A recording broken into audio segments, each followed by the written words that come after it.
ito ng tanghalian ng mga alaga ko. Patani ito, luto sa tomato sauce.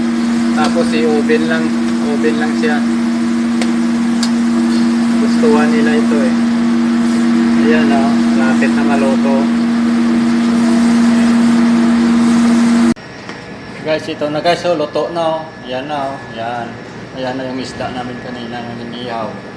Tapos ito na yung patani na lagyan ng sauce na tomato sauce at saka i-oven. Ayan na siya.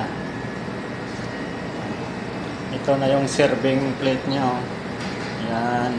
Saka isda yung partner.